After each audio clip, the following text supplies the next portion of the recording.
You're listening to the Comic Crusaders Podcast. I am your host, Al Mega, CEO of Comic Crusaders and Undercover Capes. In this show, I'm sitting down with creators from all walks of life to talk about inspiration, process, the lessons they've learned, and a whole lot more.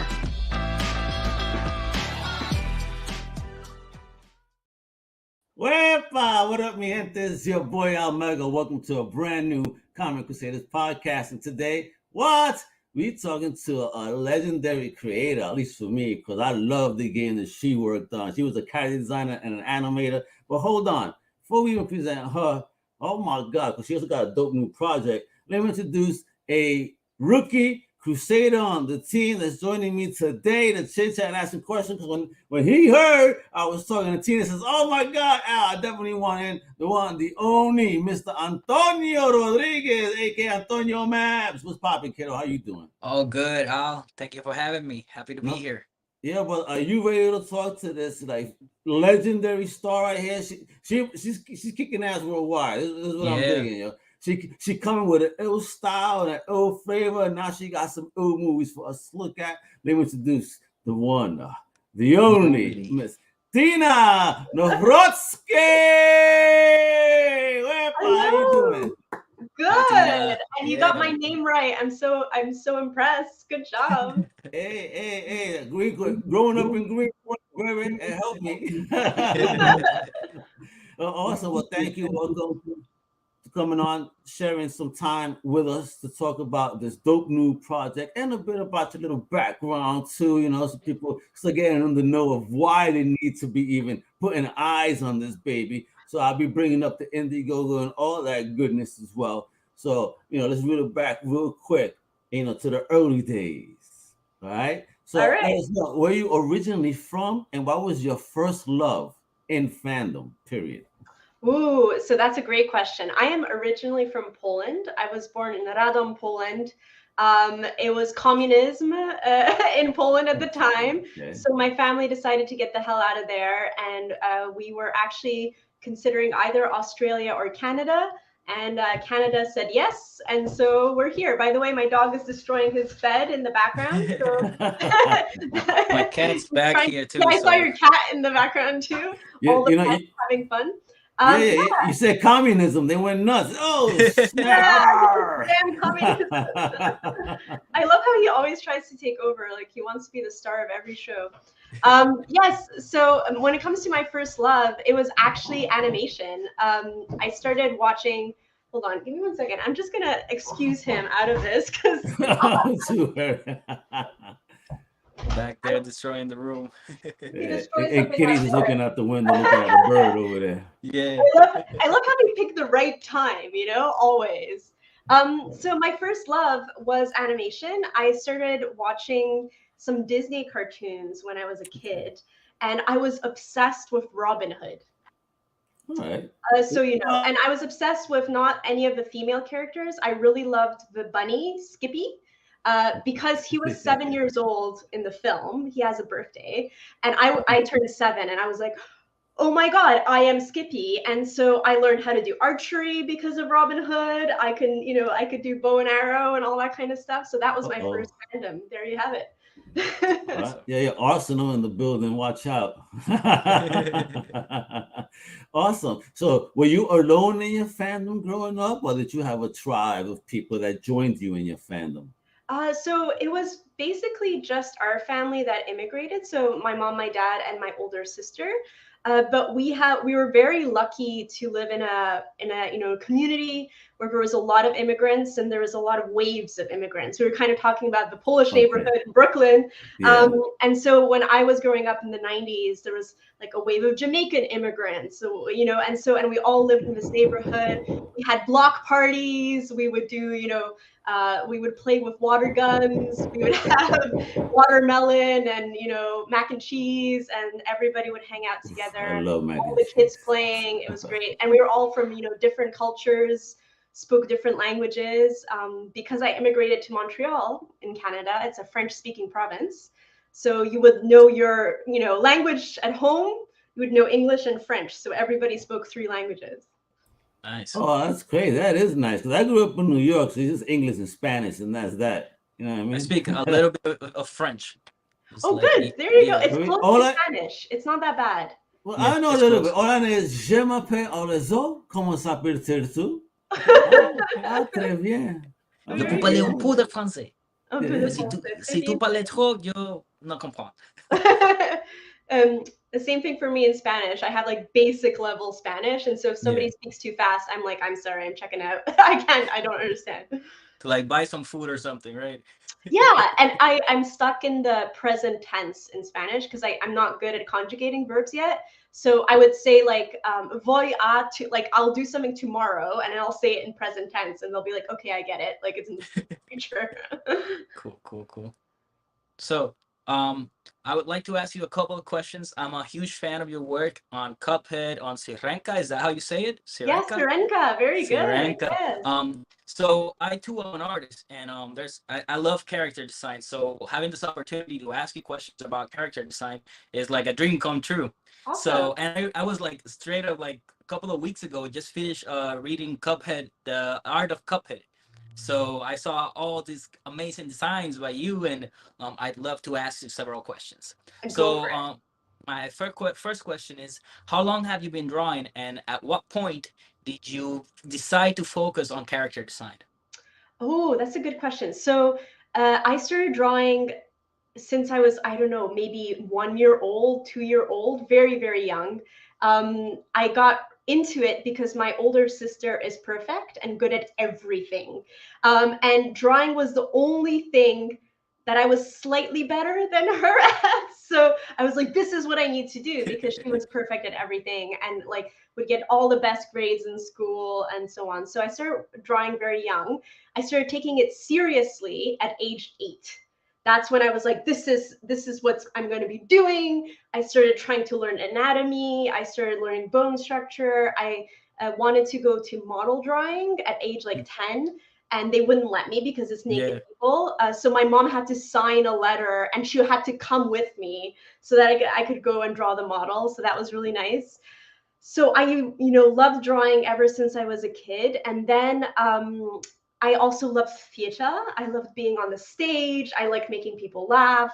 I was, very enamored with an audience. And I started working first in traditional mediums. I did oil painting.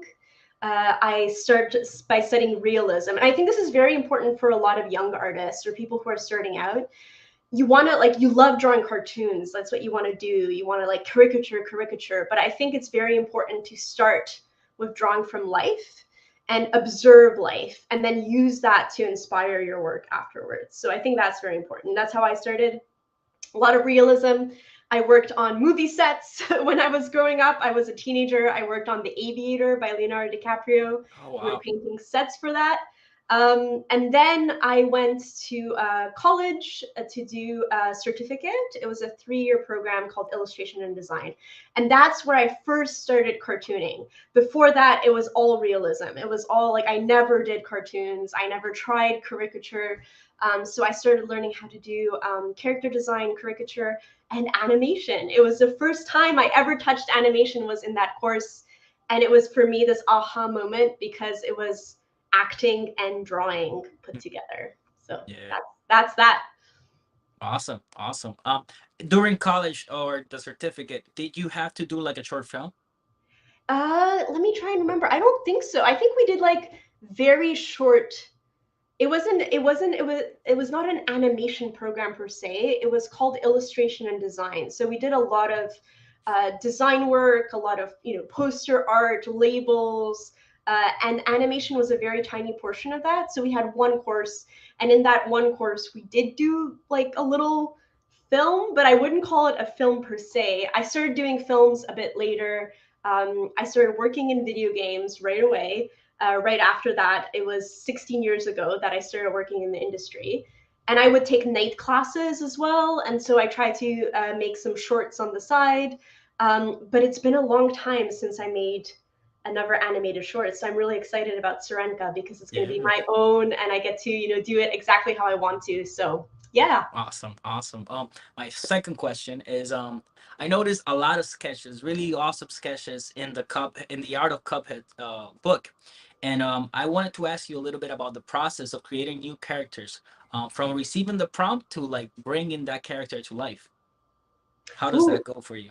that's a very good question. I am very fast at drawing, and so my like process is draw as much as possible. Like, just put your ideas on paper. But I would start with, you have a prompt. So for example, for the run and gun levels, they give you a theme. So for example, the theme is the harbor, somewhere where the boats come to dock.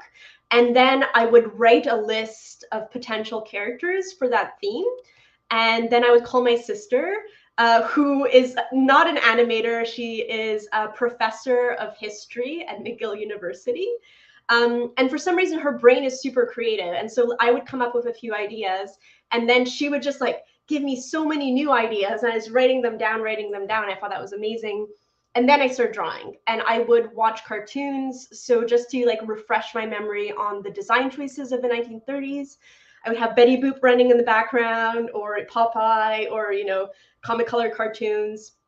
And then I would start just drawing like just as you saw in the Art of Cuphead book, just So pages and many, yeah. pages and pages of characters. And then I would scan them and send them to Chad and Jared, who had either a very vague idea of what they wanted or a more specific one. And they would give me feedback like, okay, so we like this, or now we've decided that the enemy needs to do this. And so can you draw more of this? Or, they'd give me some more like strict parameters after that big explosion of creativity at the beginning. And then you kind of like whittle it down until you have the final character design. Before handing it off to Al again, I wanted to ask you, since we're in the topic of character design and how many you did before, do you ever get like passionate about a specific character and it doesn't get it doesn't get picked for the final game? Oh, And of how do you course. handle that? It always happens. Like, you fall in love with something, you really love that character, and you have your fingers crossed that they're gonna pick it, and they don't. But like that's what I love about like art of books, because it shows like there was this like, oh, I really love them. I don't know if you remember this. You'll have to go back to the book and find them. There's a series of mushrooms, and I loved these mushrooms. It looked like he was kind of inspired by Napoleon. There's like a Napoleon mushroom, and then his little minions behind him.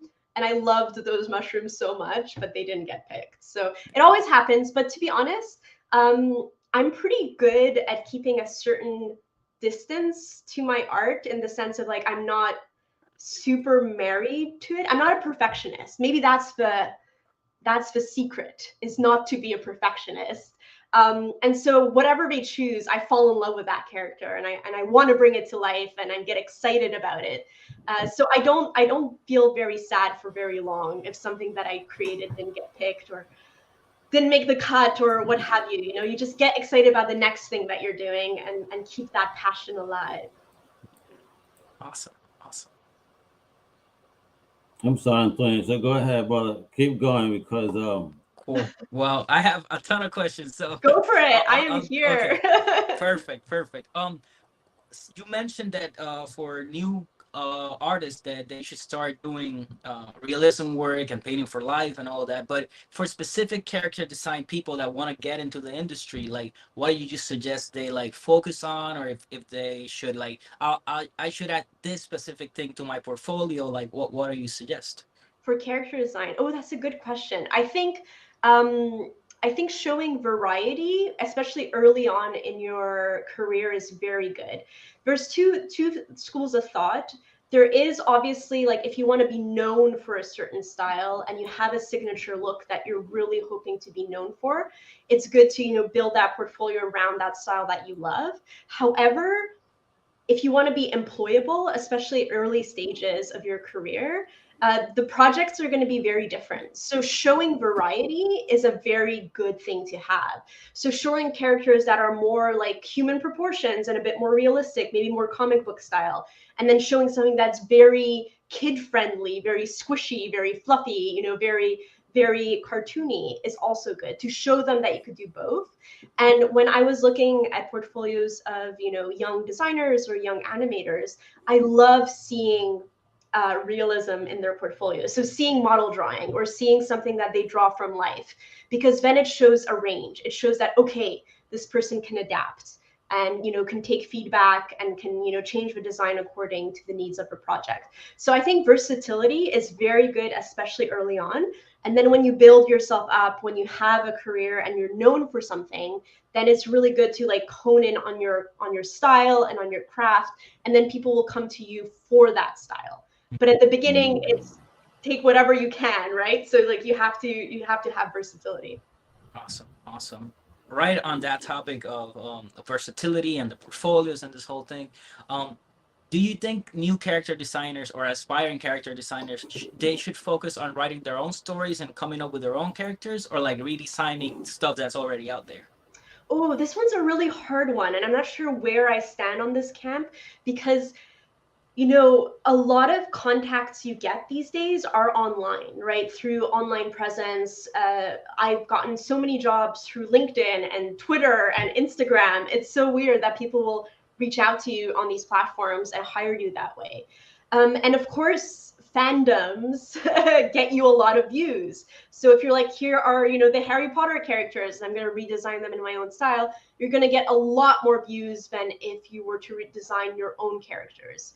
So I'm not hating on that, as long as you're putting your own spin on it, right? Like if you're doing it in your own style, and then try and expand past that. Like once you do get the views, once you do get people's attention, do something original, do something of your own. And then if you want to go back to a fandom, absolutely. But I am so into like new, fresh ideas. Like I want to see new stories and new characters, and not us redoing the same things over and over again.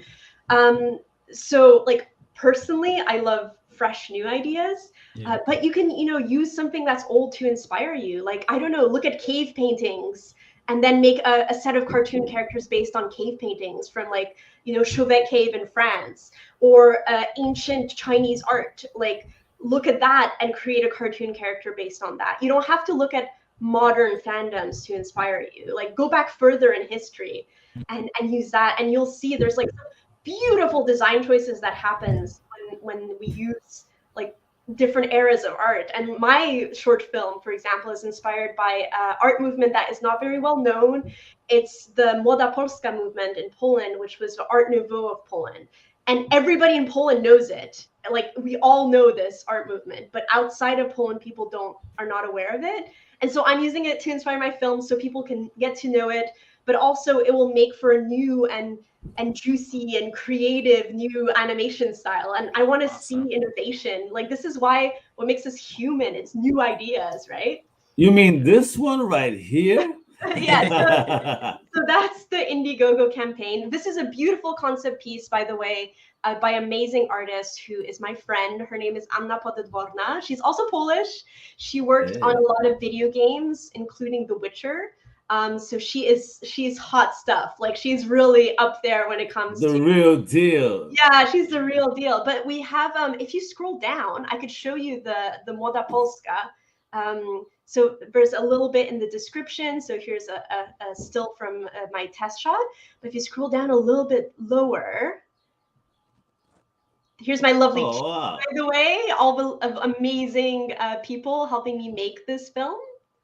Oh, wow. And all ladies as well. Wepa. Yeah. So, okay, the film is a feminist message about a warrior mermaid. It was important for me that it was, women and people who are gender, non-conforming who are part of this film. So it's a really fun project that way to get their voices heard. And here it is. Okay, so these are paintings and pastels from that specific art movement. And I love them so much, especially the pastels, because they're more graphic. They have like a thicker line. It looks that it can be animatable. And I think, the color stories from these paintings and the kind of the design choices are going to inspire the film. So I'm really excited. And I hope young artists do this too. Like look at old art movements and inspire your own work. That's so awesome. Those character designs are amazing. So this is not mine. It's Yasmin Firouche. She's a very young, so talented character designer from Morocco. And I found her through a friend on a Discord. And they were like, she's so talented. Somebody get her work. And I didn't know of a studio that was looking for a concept artist yet, but I was like, can you do some concepts for me while you're looking for work? And she agreed. Ooh. And so she's going to do all the concept art for the characters for me. And then, of course, I changed them a little bit because my style is slightly different. But I love her ideas, and her eye is great. So I love working with a character designer. It's amazing. Awesome. Could you tell us a little bit more about the story behind Syrenka? Yeah, of course. So, as I said, I am Polish. I was born in Poland, and Warsaw, the city of Warsaw, has this beautiful emblem. It's like a coat of arms. A lot of cities have this. And the coat of arms for Warsaw is a mermaid who is a warrior. So she has a shield, she has a sword, and she's very badass. And of course, there is a legend that surrounds this coat of arms. However, the original legend is very fairly simple and very much, the damsel in distress kind of story, right? So mermaid gets captured, somebody saves her, and then at the end.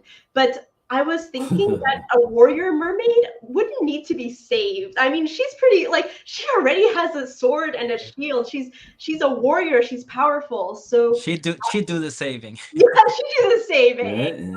Hey, who you saving, boy? I'm saving your ass. Yeah. And so I felt that I wanted to tell a different story. And my story is based on that beautiful legend. It's going to be gorgeous. It's going to be juicy. It's going to be beautifully animated frame by frame. However, the story is going to have a modern twist, a feminist message. Because right now in the world, in a lot of different countries, I feel we're moving backwards when it comes to human rights, when it comes to women's rights, rights to bodily autonomy. It's going downhill. Mm-hmm. And I am standing with all the amazing women who are fighting for their rights worldwide. And we are artists. So what better way to fight than through our art as activism? Yeah, something that throws my eye immediately is the design of the character. It's a womanly character. It's not these slim things that you see models like they try to portray mermaids as if they don't eat. Come on, yo. Yeah. Also, cold in the water, for hell's sake. Like, I'm pretty sure, right? Some like padding. Like some layers.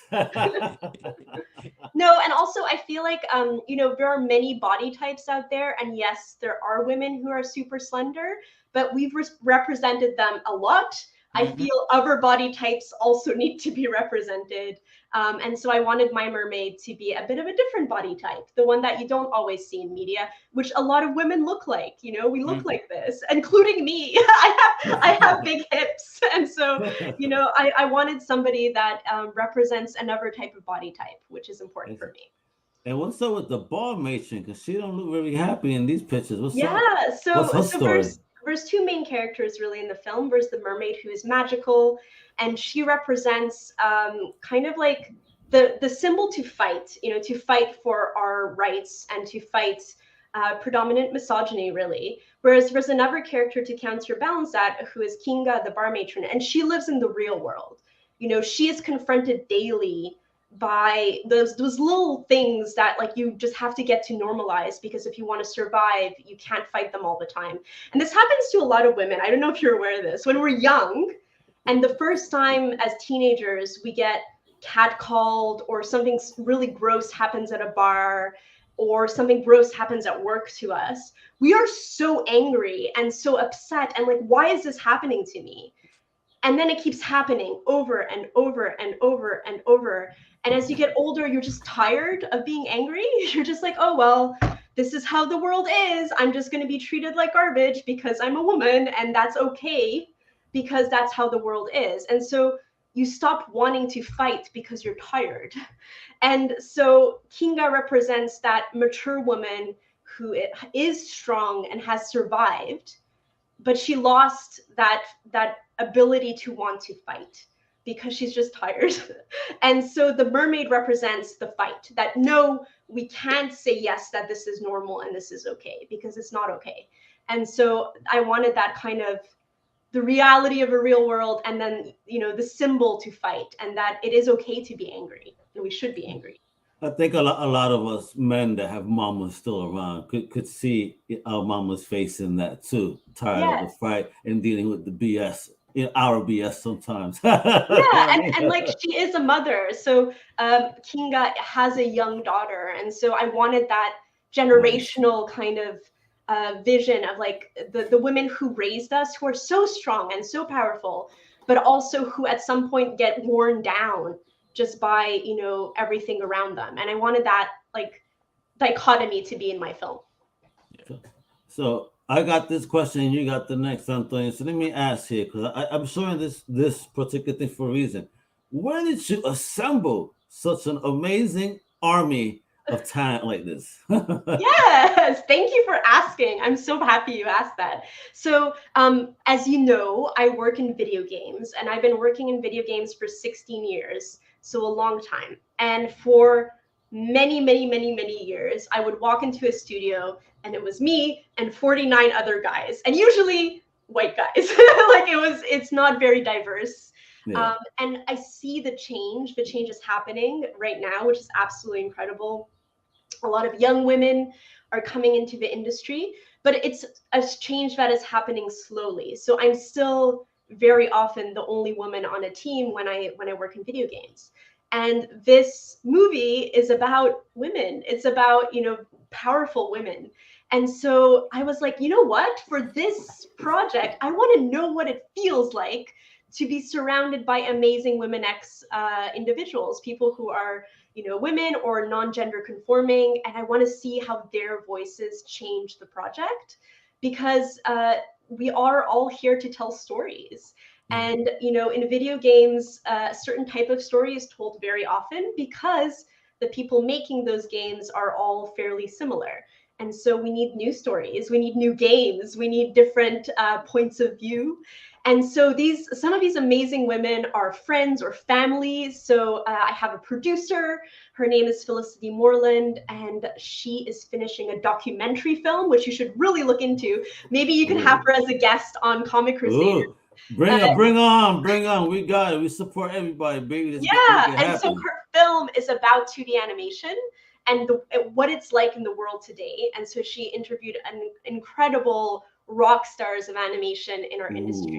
And I was her first interview, and that's how we got to know each other. Oh, nice. And then I have an amazing scriptwriter. Her name is Zaren Darnell Martin. If you scroll up a little bit. So I think Zaren Darnell Martin. She's an actress. So she does live action. She's been acting for years and years and years, but recently she started doing script writing. And I've known her since I was like a baby, since I was tiny, since I immigrated. What's a wee lad? All right, laddie. Yeah, right. And she wrote the script. And then Dr. Bianca Beauchemin is another close friend of mine, and she actually studies feminism and women's rights and human rights. And my sister, Eva Nawrocki, she's a professor, and she also studies human rights. And so they were consultants on the script writing process. So I told them I want this message and I want it to come through. And they had great ideas and suggestions on how to make it stronger. And as I said, I have an amazing character designer, Yasmin Kierush. I have some concept artists who are my friends, who are also Polish, Anna Podedworna and Rita Kaczmarska. Susanna Komza is doing beautiful watercolor textures for the film. Cool. And then the rest of these amazing individuals, I actually found online. I would go through Twitter. I would look at portfolios. Our amazing composer, Mariana Caligari, she actually reached out to us. She's like, do you have a composer yet? And I'm like, no, we don't. Oh, she's like, I want to be your composer.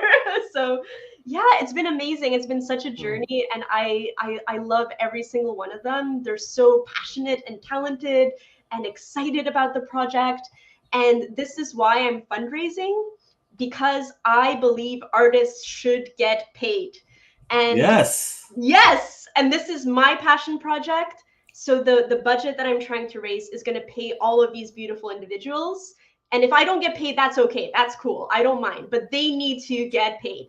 And so the 50,000 Canadian dollar goal will be enough to pay them.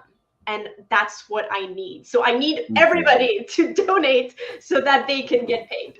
Yep, and this is very simple, folks. The link is right there. It's also below. Just click away, show the love. You see the goal on screen, right? She said 50 Canadian, American is 36, yeah, 9. I'm not asking for the world. They're halfway there. We could do it. We're halfway there. Also, I keep telling everybody, if you go to Starbucks, stop. switch that mermaid and give me your Starbucks money. Like switch one mermaid for the other mermaid, and that way I will get to my goal. If you just give me your water Starbucks baby, $7 right there. The water baby. That's all. Yeah, do it. And if you get one of them larges or grandes, whatever the hell they want to call it, Yeah. they do them pearls right scroll there. down a little bit, you get the film at the next one. So for 15 US, you can get the film. As soon as it's done its festival run. We have this beautiful soundtrack is available as well. I'm working with a singer because most legends the mermaid sings. Like they're called sirens for a reason, right? They're magic. Hypnotic voices. Yeah, they have magic in their voice. So I have a Polish singer who's singing the songs for the mermaid. Nice. The film will be in English because I want it to be international. I want people to understand it as best as they can, but the songs will be in Polish. I already recorded her beautiful voice, so I'm very excited. Yes, it's happening. It's Awesome. going on. I love it so much. It's Go ahead, really great. Antonio. It feels and pardon the comparison, it feels like the grown-up version of the Little Mermaid. It feels like the real version, because the Little Mermaid has always felt like, even though it's like a classical story in many places, it's always felt very corporate and very male white person wrote this, and this feels real. It feels like artistic. It feels real. I think there's so many different interpretations of legends, and I think we can go back to the source. So if you look at the original Brothers Grimm Little Mermaid, it is very sad. It's, we know the Disney version because it's the one that's the most popular and everybody grew up watching that one. But in the original Brothers Grimm, she commits suicide. Like the mermaid dies. Jeez. Yeah, it's not a happy story. And so a lot of these old legends are very adult, like they're not meant for kids, So I think I love, doing entertainment for entertainment's sake. I'm the first person who loves making people laugh and making something that's fun and like upbeat.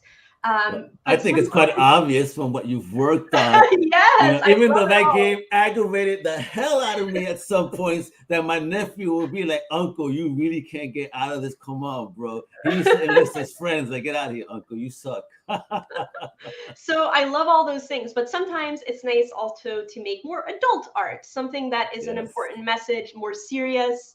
And just to balance it out. So I will definitely be working on this, but I'm also working on some fun, entertaining, upbeat, happy things on the same time. So, balance in life, balance.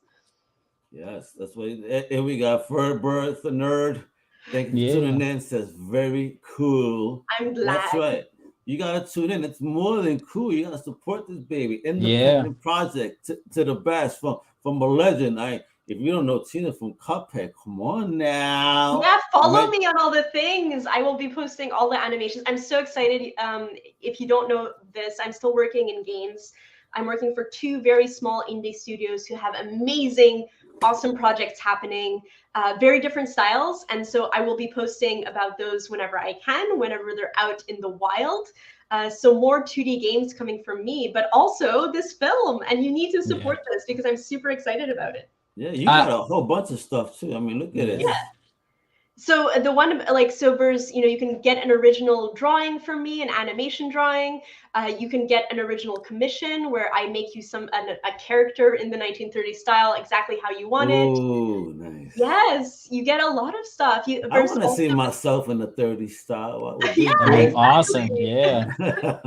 And there's also a one-on-one mentorship. If you are a young animator or a young character designer and you want me to look at your work and give you all the feedback, you can also purchase a mentorship in one of these packages. So it's called the Circe, I think. So there's that one as well. So all the fun things. And again, if you can't afford too much, just give me your Starbucks money one day. Before you go get coffee, be like, you know what, Tina deserves this. And give me the $15 you were going to spend at Starbucks. Yeah. No, and you know what you get? You get 2 desktop wallpapers with some concept art on top of that. Beautiful concept. So you know what? Coffee, you drink it and you piss it out and it's gone. But these digital desktop wallpapers will be forever. It will be on your desktop forevermore, and they will be beautiful and it'll be gorgeous. Yes. I wanted to ask a little bit about the traditional animation techniques that are going into the film, because I've seen a lot of promotional material on Twitter and all this stuff, and all of it looks like 2D, like paper and pen, like that's And I awesome. will show you. Hold on. I have Oh, actual proof that I am not lying. Uh-oh. Wepa. Exclusive. So here we go. This is the test wow. shot. So here we go. So you have all the drawings hand drawn on paper, meticulously by hand, and the Awesome. entire Wow. film is going to be like this. Backgrounds and everything? Not the backgrounds, because then I would die. But, but all the animation is going to be on paper, which is really exciting. And there's several reasons for this. One, so cool. I think the world is going through a lot of this whole, debate about AI, about machines making art. And I think there's something so beautiful about the human hand touching something and making it into an art piece. And people can tell the difference. And I think this is one of the reasons Cuphead was so popular. You can see the mistakes, you can see the human imperfections, because a human touched this. It was literally drawn by hand, everything, done by hand. So this is why I love that game, and it's such a throwback to that lost art form. Yeah. Even there were backgrounds that were stop motion, and filmed, and they had like actual dioramas. That's awesome. But you see how she even dresses? She's a time traveler. She came from that era over here. Yeah, yo, for real, yo. Don't grow old. That's all. Yeah, for real. Yes. So there's a few reasons. One is to uphold the human artists, absolutely. Two, I will be selling my drawings, for anybody later who wants to buy one, and that way it'll help support the film as well. So collectors, I'm a huge collector. I love animation drawings, so I have like a whole shelf here. Oh, nice. Cool! I bought my first this year. Show me. I love my villains, and I had to get Skeletor. Yes, this is from the episode, the many Skeletor. This is from the episode. There was like 100 Skeletor clones running around. So this is from that episode. This is what scene number 254 from season 6. Amazing. And aren't you happy you have it? It's a my God object, So I think people still love that, to have a physical piece of art that is one of a kind, that is not a reproduction. And so I'm doing my film this way for that reason. But two, I think I animate slightly differently when I animate on paper, because I also animate, on a Cintiq. And I do love it. It's a lot faster. There's great things about it. But I find I focus more when I'm drawing on paper, because you can't make as many mistakes. You have to know what you're doing. And so it's also easier on the eyes. Like I like looking at paper versus looking at a screen all day. It's a lot better, actually. You feel a lot less tired. So since it's a passion project, I thought, like, I'm doing my work on the computer, I'll just step away from the computer and work on my beautiful film the old-fashioned way, which I love, and it's going to be amazing. So yeah. Awesome. You mentioned how hard it is to like be at a screen all the time, and like that's what I do. I work as a full-time artist, and in my studio all day, and I have to wear these glasses all the time. Yeah, to get the so it doesn't hurt. There was a time where I was getting headaches after work, like bad headaches, because of you just stare at a screen all day, and it's awful, really. Yeah, and so I have a dog. You saw him wreaking havoc in the background early on, and that helps a lot, because he demands walks. He demands me to get up, go away, look at the real world, at sunshine, at the sky, and then come home and then keep working. So that's to help. I will say, funnily enough, I don't need the glasses, because I stare at the screen multiple hours. I mean, these guys know I wake up about I'm already on a computer at 4:00 in the morning. And at 8:00 at night, I'm still sending messages. This is what helps me not get cataracts. To be honest. Each their own. As long as it's helping, that's all that matters. That's all that does. Yeah, sativa makes you work. Let me tell you. Yeah. And so I won't be slowpoke Rodiguez. I'm more like a Speedy Gonzalez. Yeah, for me, it's walking the dog and animating on paper. So that's my two things. I dig it. I'd love to ask you, what are the difference between designing characters for video games and characters for a movie? That is very interesting, because I find a lot of the times people who worked in TV and film come to video games and they're not quite sure about what's needed and how it needs to happen and so on. So basically all character designers need to stop adding detail. Less detail, please. If you're designing characters for a 2D animation that's hand-drawn, so much detail is really awful to animate. And it's hilarious because one of the games I'm working on, the character designer loves detail. And we have to, ask and ask and ask to pull back, so that we can actually get this animated. But the big difference is in the actual animation versus the character design. So, when you're doing TV or film, it's a lot of acting, it's a lot of close-up shots. You need to be really good at lip sync. So how the lips match the dialogue. Whereas in games, it's all about action. It's about body mechanics. It's about how the body moves. It's about loops, and especially Cuphead. It's like everything has to start and finish at the same frame. And you see it multiple times over. So it can't be boring and you can't make mistakes. Because if there are mistakes, you're going to show up over and over and over and over again. So you have to be very kind of good at making repetition, walks, runs, all those kind of things. If you want to work in video games, practice walk cycles, run cycles. My last talk when I went to festivals were just about walk cycles, like how to get excited about how a character walks. It's one of those things. So I find it's really interesting to see when animators from one industry switch over to video games and how they struggle because we're not used to a certain thing. And then I struggled a bit when I switched from video games to TV and film because I had to unlearn some things and learn new things. But they're both amazing mediums. And so I think they're both great to try. And especially for young animators, the fact that video games are embracing 2D animation, yes, more jobs in 2D. I'm so excited. That's awesome. This is a great segue to my last question. Well, I have a long list, but my last question. How was the change from being part of a team to leading a team? Do you think you're have you been a natural born leader, or are you figuring it out as you go? Has it been for you? Oh, that's a good question because I hate people, generally speaking. So we can't hear you again. Sorry. That's why you love video games. Yeah. Most gamers, are like, I ain't about the people. Yeah. I'll talk to you online. I have a weird personality because I'm very easygoing. I can talk to people. I'm outgoing. I'm very social when I need to be. But then people exhaust me, and I need to lie down in a dark room and be like, oh my God, please don't talk to me for a bit. Because I am an introvert, actually. People drain me. And so back in the day when I was working in games, I would get promotions. And they would promote me to team lead and all this garbage. And I would draw less and less and less and have to do meetings and train juniors and all this stuff that I didn't want to do. And so I actually quit my job because I was so upset. So I will always want to be animating and drawing.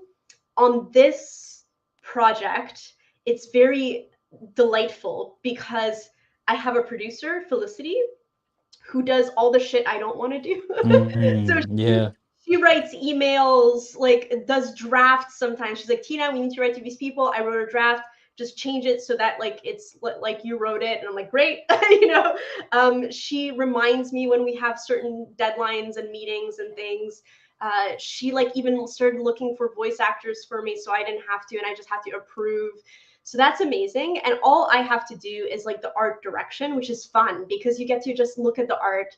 And I'm trying to be the boss that I love the most, So two things. I want to be very positive, not too picky, because I hate picky art directors, and pay right away. As soon as I get an invoice, that money is going to be in your account, So that's what I want. Wonderful. As an art director. And so hallelujah, preach. I have to pull people's teeth sometimes. Invoice, and I'm like, listen, I'm nice, but I don't want to threaten no one. But I hate that it has to lead to a threat for action. Why do you make me look like this? You know what I mean? I don't want to be this person, but yeah. And I have one boss. She was absolutely amazing. I worked for her. She's a Welsh studio. And I would send the invoice 2 minutes later. There was money. It was amazing. Heaven. That's heaven. Yeah. Oh, that's like, it touched my heart. So I want to be that person. I want to be that kind of. It touches my heart, and it's not even me receiving it. I'm like, oh man, it's beautiful. We need more people like that for sure. Yes. Yeah. That's how and I then, am. You as send me, soon as I pay. Syrenka's over, to answer your question, I'm back to just being an artist. I don't want to manage people. I don't want to, like, this is not the, I just want to make the film, and I will do whatever it takes to make the film. But it's not my dream to be, for example, a director or a team leader and deal with people. Let me draw. Just let me do the art thing, and you do all the other managing things. Yeah. So in that way, being like having a producer has helped a lot. Yeah, I get it. I love her. She's my hero. Like, absolutely wonderful person. So yes, have a producer. Have somebody, like, part of the reason I have a team is because I dreamt about this project for 10 years now. And if I had made it 10 years ago, I probably would have tried to do everything by myself, and I would have had a burnout. So now I'm older and wiser, and I know that I have strengths and I have certain things that I'm not the most amazing at. For example, layout. I can draw perspective if I have to. I can draw backgrounds if I have to. Am I amazing at it? No. What do you do? You find somebody who's amazing at it and who's happy to do it and is excited about it, right? Same thing with color. I can do color if I have to. Somebody will push me. I will do it. Do I live and breathe light and color? No. So what do? I find somebody to do it. I found an amazing artist called Hazel Dang. She's also Canadian, but I think she's from Vietnam originally. And she lives and breathes light and juicy colors, and it's just stunning. So find the right people to support you, and then together you will make the best art piece that you possibly can. That's awesome. I think the difference between like a boss and an owner is a person that finds, or a boss and a leader is a person that finds the right people and lets them do their job. Yes, trust them. I didn't hire these people to micromanage them. Like, I don't know how to do it as well as you do, so just do you. Just do what you do best, and I will, tell you my vision. But as working with my character designer, I had a vision, and she came up with a character design that had elements that I didn't even think of. And I'm like, I love these elements. Let's incorporate them. They're amazing. Yeah, and each person like shapes the story too. So that's awesome. Yeah, and I have for example, I hired even, because I'm going to do all the animations, and I've done some VFX animations. So, water, fire, I've done a little bit of it, but it's not my specialty. And so I found the most incredible VFX animator, and she is in Ukraine. She's Ukrainian. Her name is Sonia Fursova. And so she's going to be doing all the beautiful, incredible, water splashes and all that kind of stuff. So I'm so excited to work with her. And obviously her vision is going to just add to the overall, magic of the film. So yeah. Awesome. I gotta ask, when are you dipping into comics? Because you've taken over video games, you're taking over movies now. You say you love to draw. So when we get in a comic book for you, I've actually done one comic book long ago for a client, and I don't know if I'm allowed to talk about it because I'm not sure if it ever saw the light of day, because I didn't see it online and all that stuff. But you did something. I did it. I find comic books and storyboards have a nice kind of like overlapping comic books are slightly different because you have to have it all on one page. But I think if you are a comic artist, you could be probably a very good storyboard artist, and vice versa. So I think those two art forms are very beautiful, and I've tried it. I don't know if I will go back to it ever, because I love it move. Like, that's my favorite thing, seeing it move. But I did try it, and it's awesome. So yay, comics. Okay, great. Well. There we go. I hope you see the light of day. We get them autographs. So talking about autographs, are you going to be doing any shows, presentations? Are you going to be anywhere we could hear you speak in person, or where you get more teasers about this dope project? Oh, absolutely. I love going to events. I've been to a whole bunch of events since pandemic. I just came back from Digital Dragons. If you ever want to check it out, it's a festival in Krakow about video games. And then I'm going to an animation festival in Berlin, in Germany. That's coming up end of September. And then fingers crossed, I might go to Italy for another, and I think it's like comics and then animation, all the arts. It's in Torino, and it's another festival coming up. But yes, every year I go to them. I try and go to as many events as possible. I do online events. I also do workshops.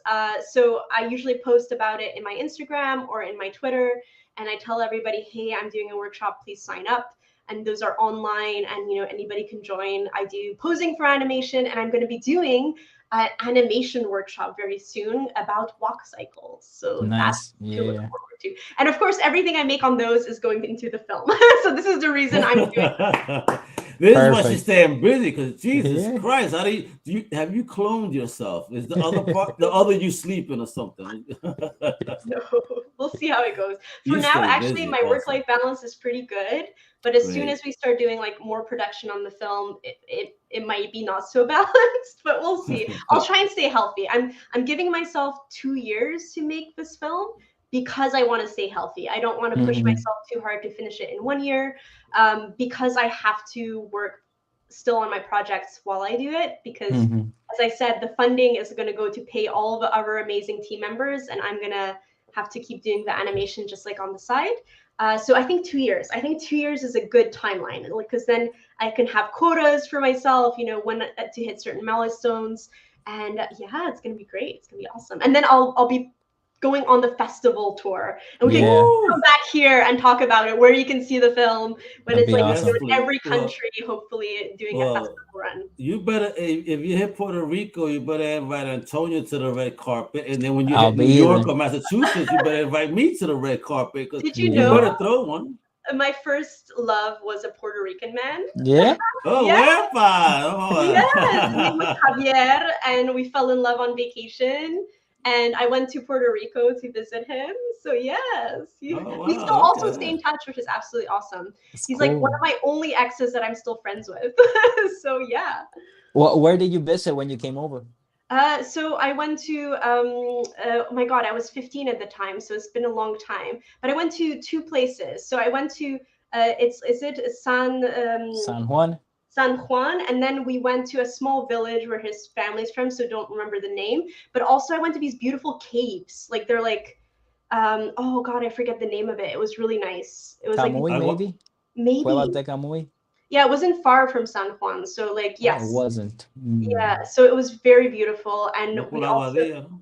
Maybe, yeah. Yeah, maybe that's the one. It was a long time ago, but it was beautiful, and I really, really loved it, and it was very nice. Yes. Oh man, so Puerto Rico has a Comic-Con.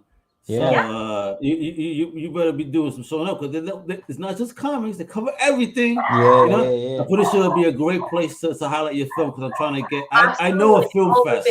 All the film, like I want to go everywhere. Once it hits like live, I'm gonna like just book travel, like just to. Well, I got the perfect film fest for you. Geek Fest Film Fest is all about geek culture, and I got to hook you up with Bill, because this is up the alley. In 2 years, we'll see you at every convention. Yeah, through him. That'll be dope.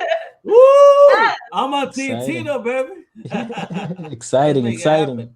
Yeah, absolutely. Tina, for real, thank you so much for your time and chat. And so, folks, here's the first thing I want you to do. Support this amazing creator on Twitter at Nawrocki. Oh, my God. Nawrocki. There we go. I swallowed the word again. Nawrocki Tina on Twitter. Okay, Tina Nawrocki art on Instagram. Yes. And then Tina Nawrocki characters. Yes. On Facebook. On Facebook. Right. Follow all the things. And of course, support the IndieGoGo, baby. We need to pay my team. Everybody, we need to pay them. So please donate whatever you can. Even the smallest amount helps. And it's, we have 23 days, I think, left. So a little bit over 3 weeks. But I feel in my bones that we can make it. We can make it to the end. Yeah, so it will You're happen. halfway there already. Yes. And you're going to get there plus more and then some. Oh, amen to that. You got to manifest things. Energy. Materialize. Yeah. Yes. So it's going to happen. You have 51% of a fixed goal. So forget about it. You're right there. Yeah, you're going to get to about, I say 60. Let's say 60. All right, and then even more from there. All right. Thank you. I will hold you to that prediction that it's gonna happen. Let's go. I dig it. Okay. So, mi gente, thank you everybody for tuning in. Antonio, thank you for your help, and thank you for helping out when the internet wasn't cooperating. Thank you, Spectrum, for your wonderful service. With it, thank everybody for tuning out. And again, and hang out, yo. Tina is an amazing future star. You're already seeing what she can do with Cuphead. Wait till you see what she's doing with this flick, and wait till you see what she's coming up with next. I don't think the world is ready, but I'm ready. Antonio ready. Crusaders ready. And are you ready? Woo! Wepa! Hasta la próxima. Bye. Thank you for listening to the Comic Crusaders podcast. If you like the content, please subscribe and turn on notifications. Also, please visit comiccrusaders.shop and our extended podcast family over at undercovercapes.com. And also, make sure to download the Comic Crusaders app on the Google Play Store today.